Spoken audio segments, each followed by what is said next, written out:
So శాంతి మీకు అనుగ్రహించి వెళ్ళుచున్నాను, నా శాంతిని మీకు అనుగ్రహించి వెళ్ళుచున్నాను, పార్ట్ 9. సో చూద్దాము దేవుడు ఏం మాట్లాడబోతున్నాడు. శాంతి, సమాధానం, దీర్ఘశాంతము. Okay okay so first family life. శాంతంగా ఉండాలంటే ఫ్యామిలీలో బాగా లేకపోతే ఎవరు కూడా శాంతంగా ఉండలేరు, దీర్ఘశాంతంగా ఉండలేరు. మనిషి మనశ్శాంతిగా ఉండాలి, కుటుంబం శాంతంగా ఉండాలంటే ఇటు భార్య భర్త ఇద్దరు కూడా ఓపికతో ఉండాలి, సహనంతో ఉండాలి. అలాగే భర్తలారా మీ భార్యలను ప్రేమించుడి, వారిని నిష్ఠూర పెట్టకుడి. ఇక్కడేమో భార్యలారా మీ భర్తలకు విధేయులై ఉండుడి. సో భార్యనేమో భర్తకు విధేయి ఉండాలి. సో అది ప్రభువునకు యుక్తమై ఉన్నది.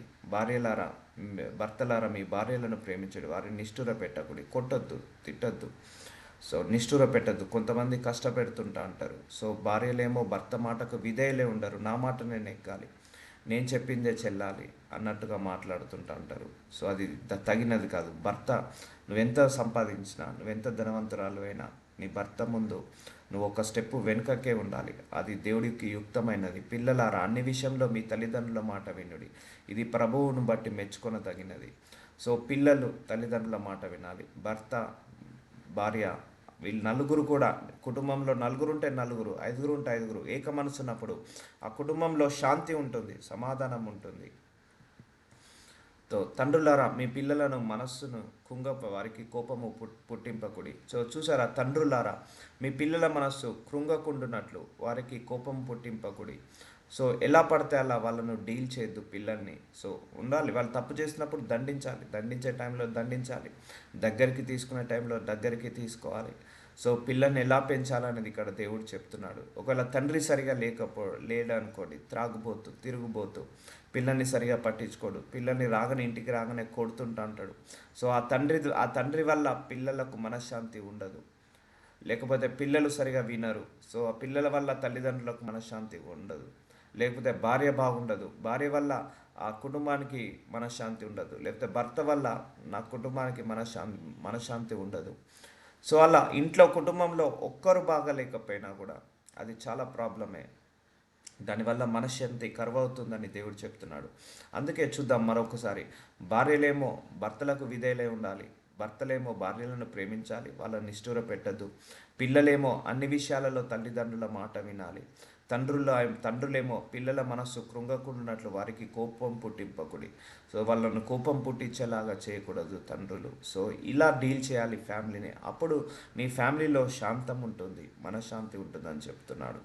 మార్కు సువార్త 9వ అధ్యాయం 50వ వచనంలో, ఉప్పు మంచిదే కానీ ఉప్పు నిస్సారమైన ఎడల దేని వలన మీరు దానికి సారము కలగజేతురు. మీరు ఉప్పు సారము గలవారై ఉండి ఒకరితో ఒకరు సమాధానంగా ఉండుడని చెప్పాను. సో చూసారా, మన మాటలు ఉప్పు చల్లినట్టు రుచిగా ఉండాలి. ఇప్పుడు కూర ఉన్నదండి, కూరలో నువ్వు ఏది వేసినా ఎక్కైనా ఉప్పు వేయకపోతే మాత్రం టేస్ట్ ఉండదు. కారం వేయకపోయినా తినచ్చు, మసాలా వేయకపోయినా తినచ్చు, ఇంకా వేరే ఏ ఐటెం వేసినా వేయకపోయినా ఉప్పు వేయకపోతే మాత్రం తినలేము. సో అలాగే ఇక్కడ ఏమంటున్నాడు దేవుడు, మీ ఉప్పు సారము గలవారై ఉండి, అంటే ఉప్పు వల్లనే టేస్ట్ వస్తుంది. సో అలాగే మీ వల్ల మీరు ఒకరిలో ఒకరు సమాధానంగా ఉండడని చెప్పండి. ఫస్ట్ బయటల గురించి పక్కకు పెడదాం, మన కుటుంబంలో సమాధానం ఉందా? అసలు భార్య మధ్య భర్తకు, భర్త మధ్య భార్యకు, పిల్లల మధ్య తల్లిదండ్రులకు, తల్లిదండ్రుల మధ్య పిల్లలకు నిజంగా సమాధానం ఉందా?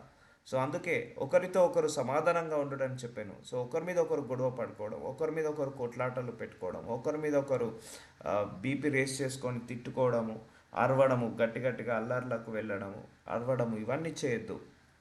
అక్కడ శాంతిని కోల్పోతాము. ఇది అపవాది క్రియ అండి.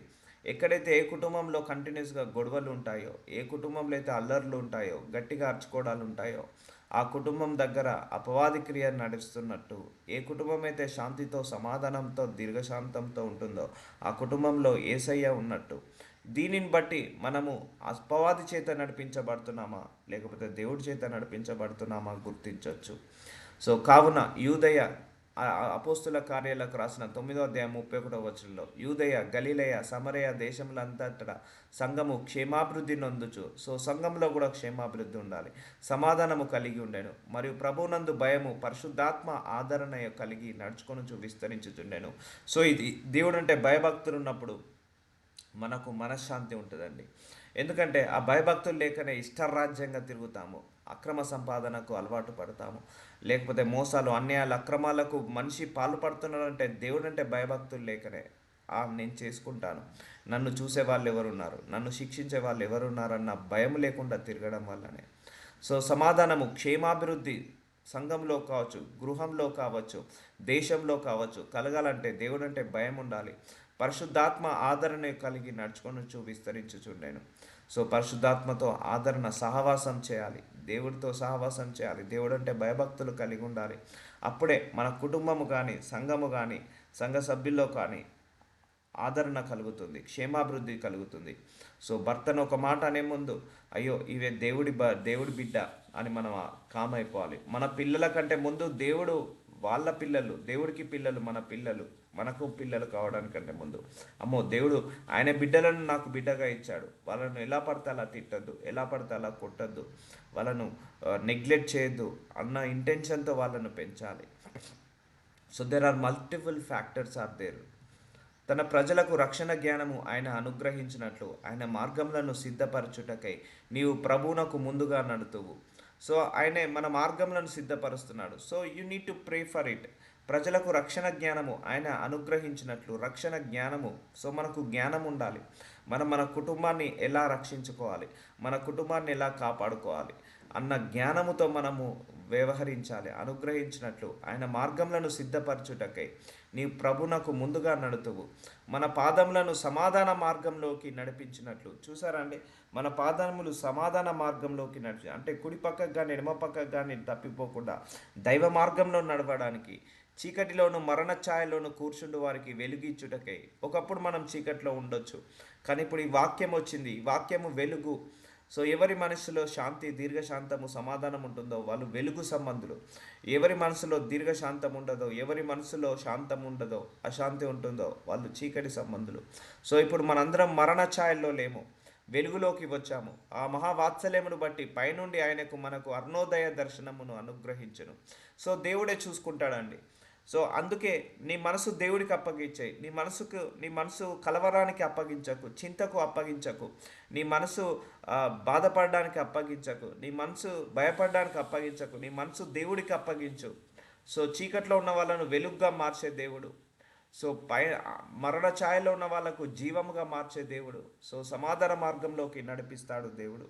సో కాబట్టి పర్వతములు తొలగిపోయినను, మెట్టెలు తత్తరిల్లును, నా కృప నిన్ను విడిచిపోదు. సమాధాన విషయమైన నా నిబంధన తొలగిపోదు. చూసారా, సమాధాన విషయంలో ఆయన మనకు ఒక నిబంధన చేశాడట. పర్వతములు తొలగిపోయినను, మెట్టెలు తత్తరిల్లినను, నా కృప నిన్ను విడిచిపోదు. చూసారా, ఏది జరిగినా నా కృప నిన్ను విడిచిపోదు. ఇక దేవుడి కృప మనకు తోడుగా ఉన్నప్పుడు నువ్వు భయపడకు, నువ్వు బాధపడకు, ఆ మనసు పెట్టుకోకు. వాళ్ళు అంటున్నారు, వాళ్ళు అవమానిస్తున్నారు, నాకు అనారోగ్య సమస్యలు ఉన్నాయి, ఆర్థిక సమస్యలు ఉన్నాయి, ఆయన కృప ఎప్పుడూ విడిచిపోదండి. So don't worry about this world. ఇవన్నీ ఈ లోక సంబంధమైన విచారణ. పరలోకంలో విచారణ ఉండదు, పరలోకంలో చింత ఉండదు, పరలోకంలో అపవిత్రత, అపరిశుద్ధత ఉండదు, భయము, ఆందోళన ఉండదు. ఇదంతా ఈ లోక సంబంధమైన వింత, ఈ లోక సంబంధమైన విచారణ, ఈ లోక సంబంధమైన భయం వల్ల మనిషి ఆందోళన కోల్పోతున్నాడు. దేవుడు ఇక్కడ మనందరికీ అష్యూరెన్స్ ఇస్తున్నాడు. పర్వతంలో తొలగిపోయినను, నీ స్థితి ఎలా ఉన్నా కూడా, మెట్టెలు తత్తరిల్లినను, నీ పరిస్థితి ఎలాగున్నా కూడా నా కృప నిన్ను విడిచిపోదు. సో నా కృప నిన్ను విడిచిపోదు, భయపడకు అంటున్నాడు దేవుడు, ధైర్యంగా ఉండమంటున్నాడు. సో భయం వల్ల, ఆందోళన వల్ల, చింత వల్ల, విచారణ వల్ల మనిషి అశాంతికి గురి అవుతాడు, అశాంతికి కరువవుతాడు. సమాధాన విషయమైన నా నిబంధన తొలగిపోదు అని నీ యందు జాలిపడు యెహోవా సెలవిచ్చుచున్నాడు. మన యందు ఆయన జాలి పడుతున్నాడట, మన యందు ఆయన జాలి పడుతున్నాడు. So don't worry for anything. దేని గురించి వరీ కావకండి. ఆ వరీ అయ్యే మనసు ఉంటుంది చూసారా, దానివల్ల మనసు కలవరపడిపోతుంటుంది, మనసు బాధలోకి, దుఃఖంలోకి నెట్టివేస్తుంది. ఆ దుఃఖం ఉన్న మనస్సు, బాధలో ఉన్న మనస్సు దేవుడు నిన్ను తృప్తిపరచలేదు. ఏ మనసులో సంతోషం ఉంటుందో, ఏ మనసులో ఆనందం ఉంటుందో అదే తృప్తిపరుస్తుంది. సో అందుకే మనం ప్రతిరోజు క్రమం తప్పకుండా ప్రార్థించుకుంటూనే వస్తుంది. ఓవర్ నైట్లో వచ్చేది కాదు ఈ శాంతి, సమాధానము, దీర్ఘశాంతము. కంటిన్యూస్గా ప్రేయర్ చేసుకుంటే 1 year పట్టొచ్చు, 2 year పట్టొచ్చు, 6 months పట్టొచ్చు, వీ నెవర్ నో. మెల్లిమెల్లిగా వస్తుంటా ఉంటుంది ఈ శాంతము, దీర్ఘశాంతము, సమాధానము. అందుకే మీరు ఏది గురించి భయపడకండి. నా కృప నిన్ను విడిచిపోదు, సమాధాన విషయమైన నా నిబంధన తొలగిపోదు. మీ అందరికీ సమాధానం ఇస్తానన్నాను, మీ అందరికీ శాంతం ఇస్తానన్నాను, నా నిబంధన అయితే మీకు కోల్పోదు. నీ అందు నేను జాలి పడుతున్నాను అంటున్నాడు. ఇక ఆయన్నే జాలి పడుతున్నాడు అన్నాక ఇక మనం దేని గురించి భయపడాలి, ఎందు గురించి కలవరపడాలి, ఎందుకు మనశ్శాంతి లేకుండా ఉండాలి? సో ప్రార్థించుకొని దేవుడికి అప్పచెప్దాము. ప్రయాసపడి గాలివాన చేత కొట్టబడి ఆదరణ లేక ఉన్నదానా. సో ఇప్పటివరకు మనందరం కూడా ఆదరణ లేకుండా ఉండొచ్చు. ప్రయాసపడుతున్నాం, ఒక గాలి చేత కొట్టబడినట్టు ప్రయాసపడుతున్నాం. ఎదుగులేదు, ఒదుగులేదు, ఎక్కడేసిన గొంగలే ఉన్నట్టు అక్కడే ఉన్నది. ఆదరణ లేదు, ఆదరణ లేక ఉన్నదానా. నేను నీలాంజములతో నీ కట్టడమును కట్టుదును, నీలములతో నీ పునాదులను వేయుదును.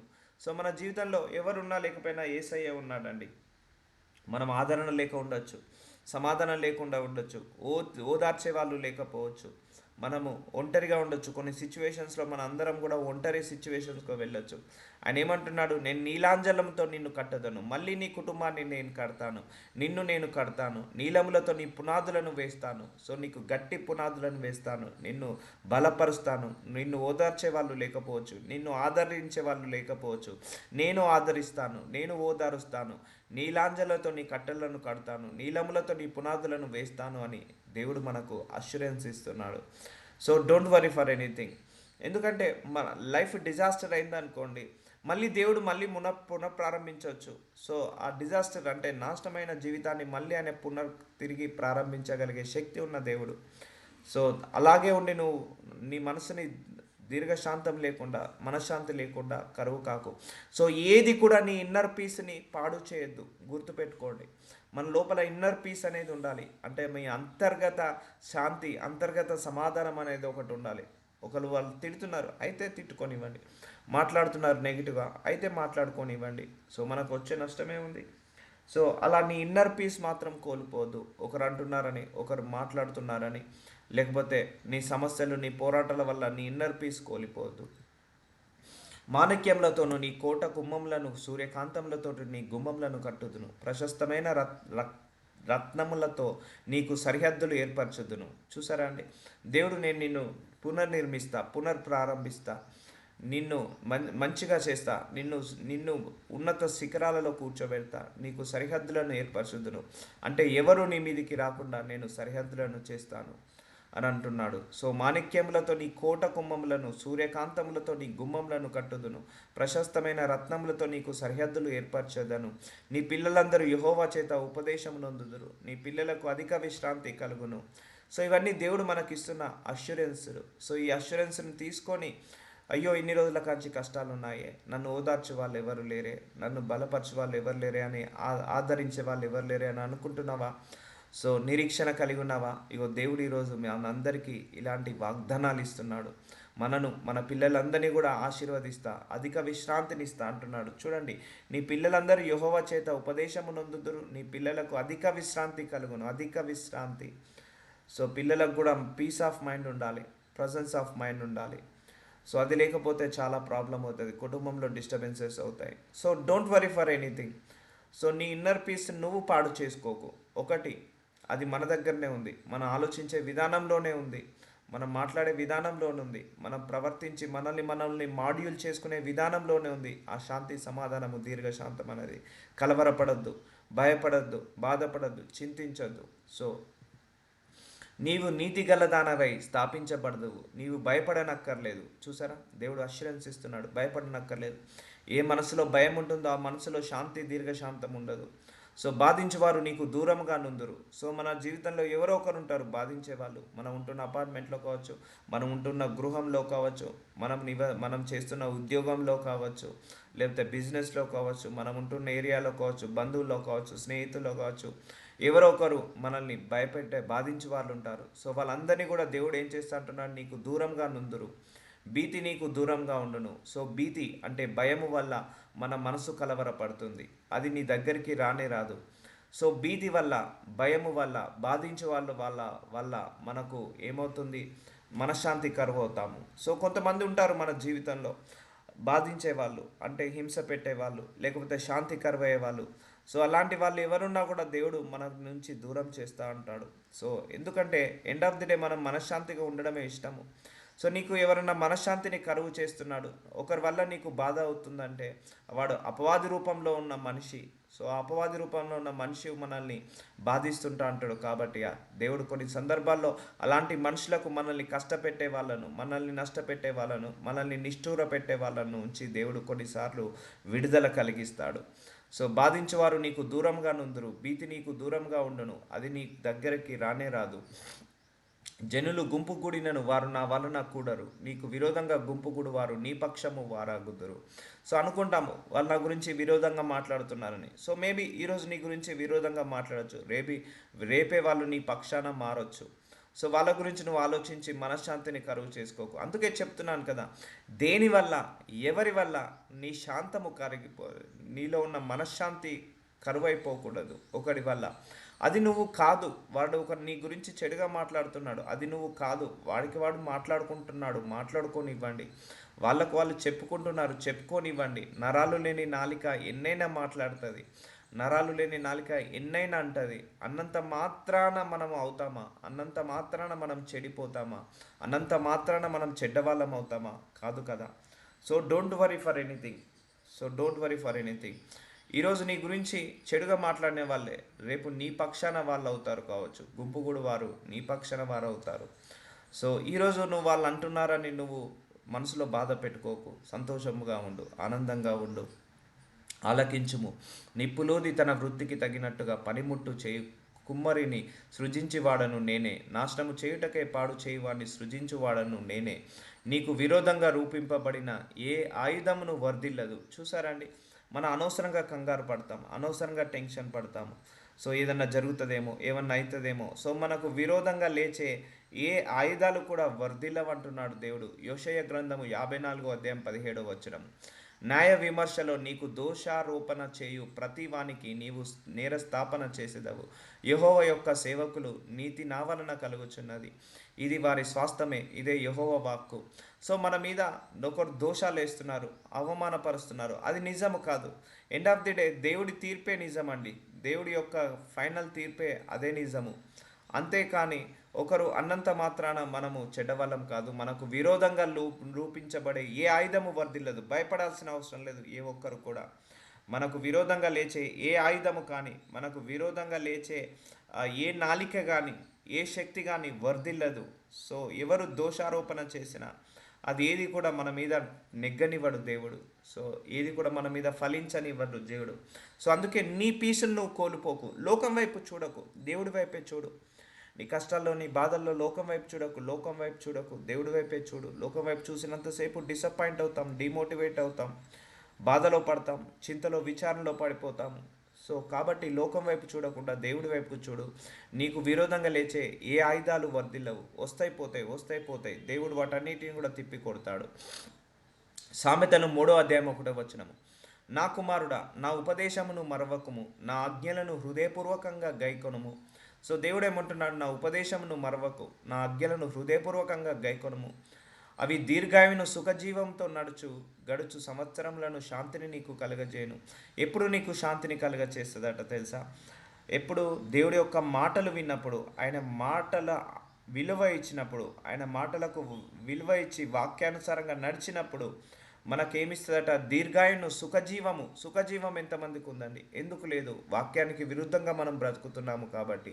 నా ఉపదేశమును మరవకుము. దేవుడు ఎన్నో గొప్ప గొప్ప సంగతులు ఇస్తున్నాడు, చెప్తున్నాడు మనందరికీ కూడా. అవన్నీ మరవద్దు. ఎందుకు నువ్వు మనశ్శాంతిని కోల్పోతున్నావో? గత 9 రోజులుగా దేవుడు మాట్లాడుతున్నాడు మనందరితో కూడా. మళ్ళీ మళ్ళీ మళ్ళీ చేసిన తప్పే చేస్తే ఇక మనకు మళ్ళీ శాంతి ఎక్కడ ఉంటుంది? వాక్యం విన్న తర్వాత దేవుడు ఇది చేయొద్దు అన్నాడు, ఇది ఆలోచించొద్దు అన్నాడు, ఇది మాట్లాడొద్దు అన్నాడు. సో అలాగే ఆలోచించకుండా ఉందాము, అలాగే మాట్లాడకుండా ఉందాము. అప్పుడు మన మనసు కలవరపడదు, మన మనసులో శాంతి ఉంటుంది. సో అందుకే నువ్వు వాక్యం విన్న తర్వాత మరవకుము, నా ఆజ్ఞలు హృదయపూర్వకంగా గైకొనుము. నీ హృదయపూర్వకంగా నా ఆజ్ఞలన్నిటినీ తీసుకో. అవి దీర్ఘాయువును సుఖజీవంతో గడుచు సంవత్సరములను. సో చూసారా అండి, దీర్ఘాయువునిస్తుందట, సుఖజీవంతో గడుచు సంవత్సరములను, శాంతిని నీకు కలగజేయును.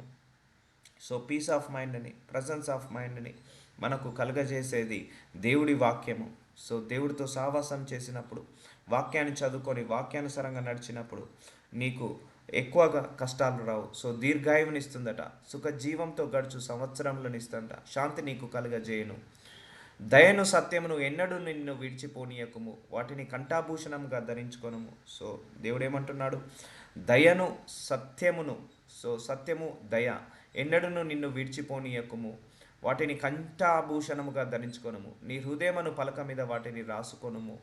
అప్పుడు దేవుని దృష్టి అందు మానవుల దృష్టి అందు నీవు దయనుంది మంచివాడమని అనిపించుకుందువు. సో ఫైనల్గా దేవుడు ఒకటే చెప్తున్నాడు, నువ్వు వాక్యానుసారంగా బ్రతుకు, ఈ లోకానుసారంగా బ్రతుకు. ఈ లోకానుసారంగా బ్రతికినంత కాలము నీకు సంతోషం ఉండదు, ఆనందం ఉండదు. వాక్యాన్ని నేర్చుకో, వాక్యాన్ని హృదయపూర్వకంగా పాటించు. అప్పుడు నీకు సంతోషము, ఆనందము, దీర్ఘశాంతము, దీర్ఘాయువు, శాంతి, సమాధానము ఉంటుంది అని అంటున్నాడు. సో నువ్వు కలవరపడకు, నువ్వు డిస్టర్బ్ కాకు, ఒకరి వల్ల నువ్వు డిస్టర్బ్ కాకు. ఒకరు డిస్టర్బ్ చేస్తే నువ్వు డిస్టర్బ్ చేయకు, డిస్టర్బ్ కావద్దు. మనము అలాగే నిర్మలంగా ఉండాలి, అలాగే కామ్గా ఉండాలి.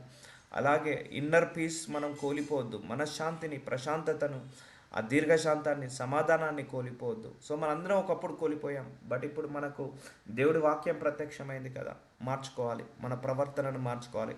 ఇక్కడ మనల్ని మనం మార్చుకోనంత వరకు, మన మనస్సుని, మన ఆలోచించే విధానాన్ని, మనం మాట్లాడే విధానాన్ని మార్చుకోనంత వరకు ఏది మారదు. మనకు శాంతం రాదు, దీర్ఘశాంతం రాదు. మళ్ళీ నేను పాతలాగానే ఉంటా, పాత మనిషిలాగానే ఉంటా అంటే అలాగే నీ కష్టాలు కంటిన్యూ అవుతాయి, అలాగే నీకు మనశ్శాంతి లేకుండా ఉంటావు, దీర్ఘశాంతం లేకుండా ఉంటావు. నిన్ను నువ్వు ఓదార్చుకో, నీతో నువ్వు మాట్లాడుకో, నిన్ను నువ్వు మాడ్యూల్ చేసుకో, వాక్యానుసారంగా మాడ్యూల్ చేసుకో.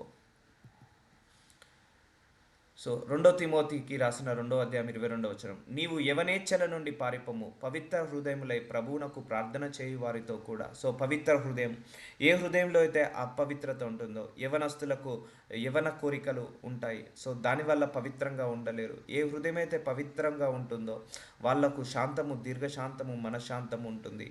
పవిత్ర హృదయులై ప్రభువునకు ప్రార్థన చేయు వారితో కూడా నీతిని, విశ్వాసమును, ప్రేమను, సమాధానమును వెంటాడము. సో మనం నీతిని వెంటాడాలి, విశ్వాసాన్ని వెంటాడాలి, ప్రేమను వెంటాడాలి, సమాధానాన్ని వెంటాడాలి. కానీ మనిషి డబ్బును వెంటాడుతున్నాడు, అందుకే శాంతి లేకుండా పోతున్నాడు. నేను ఒకటి చెప్పాను, ఈ లోకమంతా ఒక ఫార్ములా వాడుతుందండి అని. దేవుడు ఎక్కడన్నా బైబిల్లో చెప్పాడా నువ్వు డబ్బును వెంబడించని, నువ్వు డబ్బుని వెంటాడని? డబ్బే ఆ సకల నష్టాలకు కారణము, కీడులకు కారణము డబ్బే అని దేవుడు చెప్పాడు. కానీ లోకం ఏమంటుంది? నీకు డబ్బు లేకపోతే విలువ ఉండదు, డబ్బు ఉంటేనే నీకు విలువ, నీకు డబ్బు లేకపోతే ఈవెన్ కుక్క కూడా చూడదు అని ఇలాంటి డైలాగులు కొడుతుంటా అంటారు. నేను చిన్నప్పటి నుంచి విని ఉన్నా. సో డబ్బుతో వచ్చే విలువ, డబ్బు పోతే మళ్ళీ ఆ విలువ కూడా పోతుందండి. బెల్లం ఉన్న చుట్టే ఈగలు ముసులుతారు. సో ఇక్కడ ఎందుకు చెప్తున్నా అంటే, చాలామంది డబ్బు సంపాదించాలన్న లక్ష్యంతో అన్యాయాలు చేసి, అక్రమాలు చేసి, మోసాలు చేసి వాళ్ళు ఏం చేస్తున్నారు? వాళ్ళు సుఖంగా ఉండట్లేదు, వాళ్ళతో ఉన్న వాళ్ళను సుఖంగా ఉండట్లేదు. ఆ అక్రమ సంపాదన వల్ల నువ్వు పరలోకానికి వెళ్ళకుండా నరకానికి వెళ్ళొచ్చు. అలాంటి నరకానికి వెళ్ళే అక్రమ సంపాదన ఉన్నా ఒకటే, లేకున్నా ఒకటే. అలాగే భూలోకంలో కూడా నువ్వు నరకాన్ని చూస్తావు. ఒకరిని అన్యాయం చేసి, అక్రమం చేసి సంపాదించిన సంపాదన ఎప్పుడూ ఆశీర్వాదకరంగా ఉండదు. కోర్టు కేసులని, పోలీస్ కేసులని, మనశ్శాంతి లేక, దీర్ఘశాంతం లేక. సో మనం వెంబడించాల్సింది దేన్ని? నీతిని వెంబడించాలి, విశ్వాసాన్ని వెంబడించాలి, ప్రేమను వెంబడించాలి, సమాధానాన్ని వెంబడించాలి. అండ్ నేను చిన్నప్పటి నుంచి ఈ ఫార్ములాకి అగెనెస్ట్, ఈ ఈక్వేషన్కి నేను అగెనెస్ట్. ఓకే, డబ్బు లేదు, విలువ ఇవ్వరు, వాళ్ళు విలువ ఇవ్వనంత మాత్రాన మనకు పోయేదేమున్నదండి? సో 10 మందిలో ఒకడే విలువ ఇస్తున్నాడు, ఆ ఒక్కడు చాలు మనకు. ఆ ఒక్కడు విలువ ఇచ్చే వాళ్ళు ఉంటే చాలు. 100 మంది ఉన్నారు, డబ్బు ఉంటే 100 మంది వచ్చే వాళ్ళకంటే డబ్బు లేకుండా ఒక్కరు వస్తారు చూసారా, ఆ ఒక్కరు విలువ ఇచ్చినా చాలు. ఆ ఒక్కరింటికే వెళ్దాము, ఆ ఒక్కరికే విలువ ఇద్దాము. సో ఆ విలువ ఇవ్వని వాళ్ళ గురించి మనం ఎందుకు ఆలోచించాలి? చాలామంది నాకు డబ్బు ఉంటే విలువ ఉంటుంది, ఆస్తులు ఉంటే విలువ ఉంటుందని ఆ మైకంలో పడి అప్పులు చేసి కార్లు కొనుక్కోవడం, అప్పులు చేసి బంగారం కొనుక్కోవడం, అందరికీ చూపించుకోవాలని ఇల్లులు కొనుక్కోవడం, షోపుటం. తర్వాత అప్పుల పాలైతే నువ్వు ఎవరైతే విలువ ఇవ్వాలని కోరుకుంటున్నామో వాళ్ళు ఎవ్వరు కూడా వచ్చి నీ లోన్ తీర్చాడు, వాడు ఎవ్వరు వచ్చి కూడా నీ అప్పు తీర్చాడు. సో మనం వెతకాల్సిందల్లా పవిత్ర హృదయమై నీతిని వెతకాలి, విశ్వాసాన్ని, ప్రేమను, సమాధానాన్ని వెంటాడము. అప్పుడే నీకు శాంతి, సమాధానము, దీర్ఘశాంతం ఉంటుంది. సో డబ్బు అనేది నేను మళ్ళీ చెప్పాను చాలా సందర్భాల్లో మన అవసరం. ఇప్పుడు నేను ఆన్లైన్లో మాట్లాడుతున్నాను, నెట్ బిల్లు కట్టుకోవాలి, అదొక అవసరము. నా పిల్లల్ని చదివించుకోవాలి, అదొక అవసరము. అలాగే కారు నేను వెళ్ళడానికి రావడానికి ఉండాలి, అదొక అవసరం. ఒక అవసరం లాగానే ఉండాలి. కానీ అదే ధనాపేక్ష అనే సర్కిల్లో పడేసి ధనాన్ని సంపాదించాలన్న మోజులో పడేసి అదే సర్కిల్లో తిరిగినంత వరకు నీకు సుఖం ఉండదు, సంతోషం ఉండదు, ఆనందం ఉండదు. నువ్వు నీతిని వెంబడించాలి, విశ్వాసాన్ని, ప్రేమను, సమాధానాన్ని వెంబడించాలి. అప్పుడే విలువలు, మానవతా విలువలు లేకుండా మనిషి తయారవుతున్నాడు డబ్బు మోజులో పడి. సో అలాంటి విలువలు లేని జీవితము వ్యర్థము. నేర్పు లేని మూడులు వితర్కములు జగడములను పుట్టించునని ఎరిగి అట్టి వాణిని విసర్జించుము. సో ఎవరైతే గొడవలు పుట్టిస్తారో, అల్లర్లు పుట్టిస్తారో వాడికి దూరంగా ఉండమంటున్నాడు దేవుడు. నేర్పు లేని మూడులు, సో పనికిరాని వ్యర్థమైన వాళ్ళు ఉంటారు. విత్కరములు జగడములను పుట్టించునని ఎరిగి అట్టి వాణిని విసర్జించుము. సో కొంతమంది పుల్లలేసిపోతారు. భార్య లేనప్పుడు భర్త మీద వచ్చి చెప్పడం, భర్త లేనప్పుడు భార్య మీద చెప్పడం, మనశ్శాంతి కరువు చేసేవాళ్ళు, నెగిటివ్గా మాట్లాడేవాళ్ళు అండ్ గొడవలు పుట్టించేవాళ్ళు మన జీవితంలో ఎవరైనా ఉంటే, ఫ్రెండ్ సర్కిల్లో కావచ్చు, రిలేటివ్స్లో కావచ్చు, ఫ్యామిలీ మెంబర్స్లో కావచ్చు, అలాంటి వాళ్ళకు నువ్వు దూరంగా ఉండంటున్నాడు. ఎందుకంటే వాడి వల్ల నీ మనశ్శాంతి పాడైపోతావు. ఒకరు ఉంటారు, వారు మనశ్శాంతిగా ఉండరు, ఇతరులను మనశ్శాంతిగా ఉండనివ్వరు. వాళ్ళు దీర్ఘశాంతంతో ఉండరు, వాళ్ళతో ఉన్న వాళ్ళను శాంతంతో ఉండనివ్వరు.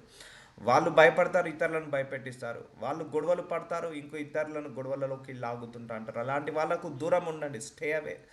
సత్య విషయమైన అనుభవ జ్ఞానము వారికి కలుగుటకై దేవుడు ఒకవేళ ఎదురాడి వారి మారు మనసు దయచేను. సో దేవుడే వాళ్ళకు మారు మనసు కలుగ చేస్తాడు తగిన సమయంలో.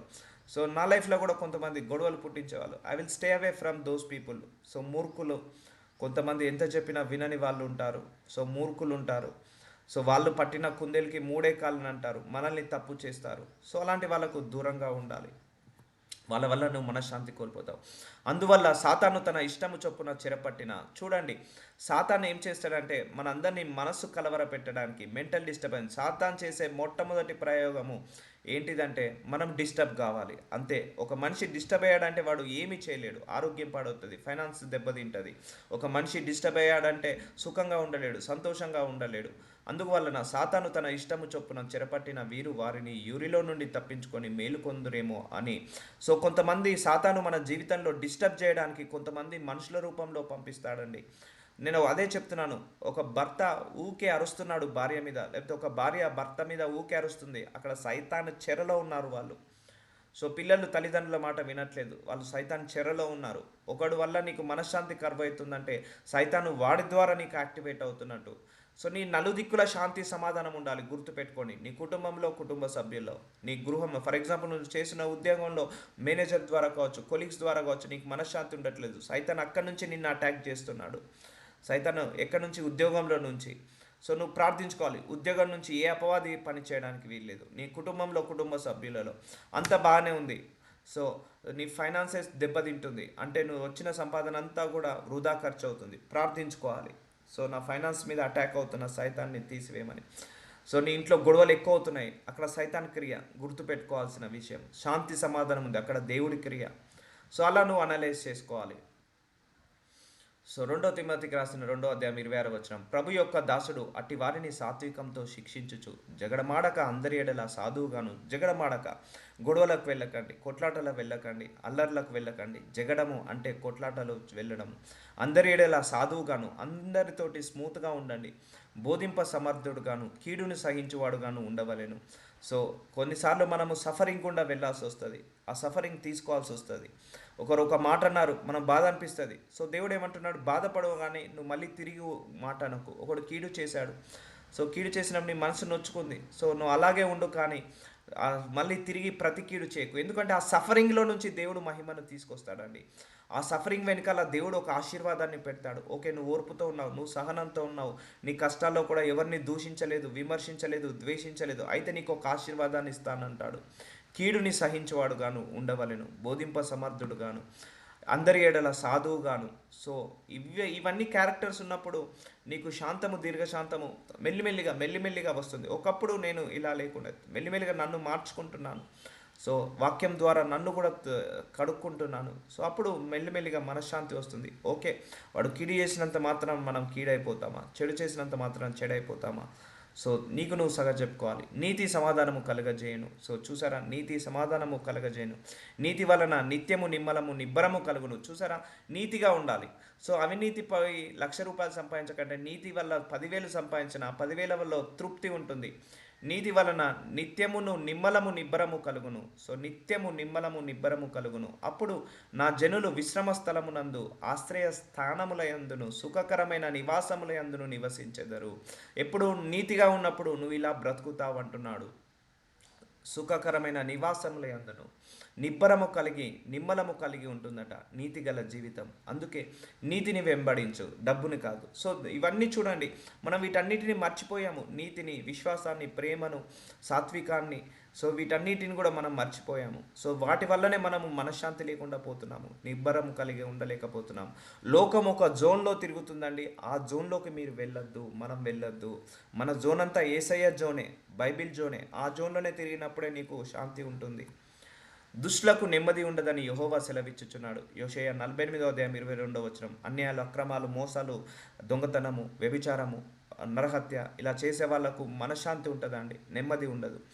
దుష్టులకు నెమ్మది ఉండదని యెహోవా సెలవిచ్చుచున్నాడు. నీతిమంతులకు నెమ్మది ఉంటుంది, పవిత్రులకు, పరిశుద్ధులకు నెమ్మదిగా ఉంటుంది, సాత్వికులకు నెమ్మదిగా ఉంటుంది, దీర్ఘశాంతం గల వాళ్ళకు నెమ్మది ఉంటుంది. సో ఆ క్యారెక్టరిస్టిక్స్ మనం బిల్డప్ చేసుకున్నప్పుడు నెమ్మది వస్తుంది. సో సంఖ్యాకాండము 6:25 యెహోవా నీకు తన సన్నిధిని ప్రకాశింపజేసి నిన్ను కరుణించును గాక. సో దేవుడు తన యొక్క ఉదయకాంతినిచ్చి ప్రకాశింపజేసి నిన్ను కరుణించును గాక. యెహోవా నీ మీద తన సన్నిధి కాంతిని ఉపయోగింపజేసి నీకు సమాధానము కలుగచేయును గాక. సో ఆయన చేస్తేనే సమాధానం వస్తుందండి, ఆయన వల్లనే సమాధానం వస్తుంది. సో ఆయన ద్వారానే వస్తుంది. అందుకే నాకు శాంతిని, సమాధానాన్ని నలుదిక్కుల దయచే ప్రభు అని ప్రార్థించండి. యెహోవా నలుదిక్కుల అతని శత్రువుల మీద అతనికి విజయం ఇచ్చి, చూసారండి 2 సామ్యుయేలు 7:1 దావీదుకి దేవుడు ఏం చేశాడంటే నలుదిక్కుల అతని శత్రువుల మీద అతనికి విజయం ఇచ్చాడట. దావీదుకి దేవుడు అతనికి నెమ్మది కలగజేసిన తర్వాత రాజు తన తగరినందు కాపురం ఉండి నాతాను ప్రవక్తను పిలువనంపి, చూసారా అతనికి నెమ్మది కలగజేసిన తర్వాత దావీదు 40 సంవత్సరాలు రాజుగా ఉన్నాడండి. అది సువర్ణ కాలం అంటారు.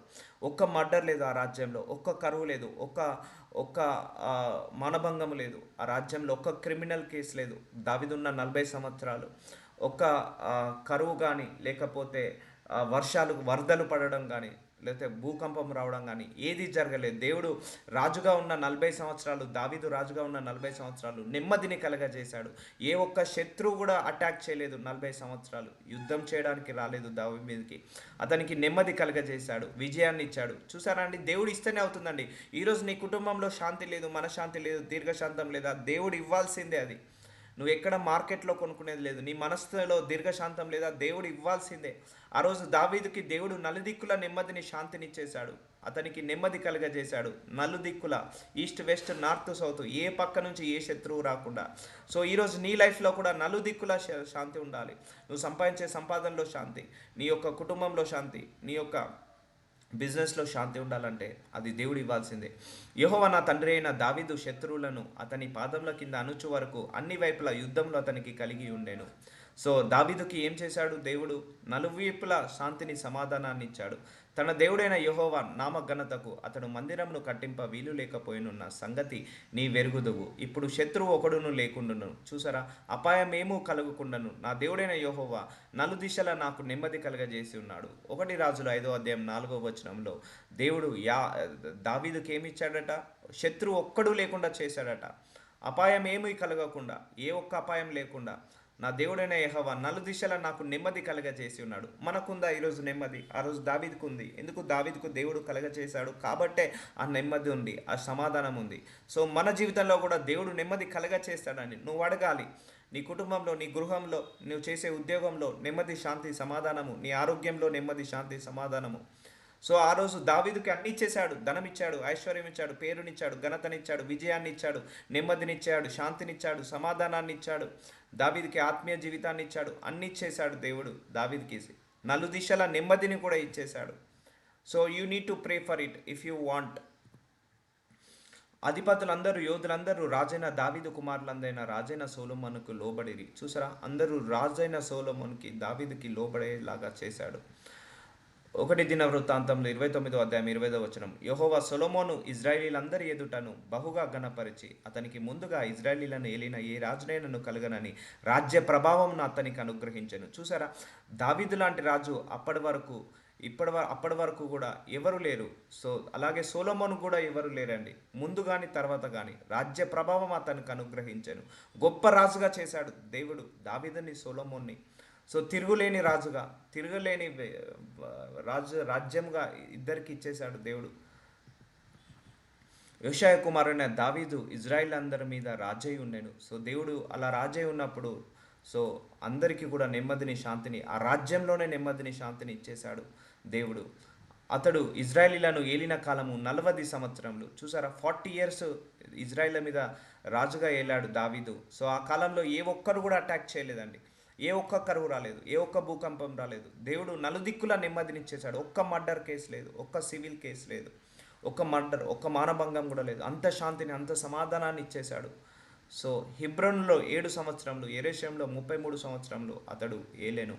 అతడు వృద్ధాప్యం వచ్చిన వాడై ఐశ్వర్య ప్రభావములు కలిగి మంచి ముదిమిలో మరణించుచుండెను. చూసారా, దావీదుకి ఐశ్వర్యం ఇచ్చాడు, ప్రభావం ఇచ్చాడు, రాజ్యాన్ని ఇచ్చాడు, మంచి ఓల్డేజ్ వచ్చే వరకు ఉంచాడు, మరణించాడు. అతని తర్వాత అతని కుమారుడైన సొలొమోను అతనికి మారుగా రాజయ్యాను. సో తన రాజ్యాన్ని సొలొమోనుకి ఇచ్చేశాడు. రాజైన దావీదునకు జరిగినన్నిటి వాటిని గూర్చి, అతనికి రాజరికం అంతటిని గూర్చి, సో రాజరికం ఇచ్చేశాడు దావీదుకి, పరాక్రమను గూర్చి, అతనికి ఇజ్రాయేలీలను దేశంలో రాజ్యములన్నింటికి వచ్చిన కాలమును గూర్చి, దీర్ఘదర్శి సమయులైన మాటలను బట్టి, ప్రవక్తయగు నాతాను మాటలను బట్టి, దీర్ఘశాంతి గాదు మాటలను బట్టి రాయబడి ఉన్నది. సో ఇలా దావీదుకి రాజ్యాన్ని, అధికారాన్ని, పేరుని, ఘనతను, నెమ్మదిని, శాంతిని ఇచ్చేశాడు దేవుడు. సో ఈరోజుతో టాపిక్ అయిపోయిందమ్మా. శాంతి మీకు అనుగ్రహించి వెళ్ళుచున్నాను. సో ప్రార్థించుకోండి. నాజరుడనేసయ్య, ప్రార్థనలు ఏకీభవించండి. ఇదిగో తండ్రి, ఈ రోజుతో ఈ సిరీస్ని కంప్లీట్ చేసావు తండ్రి.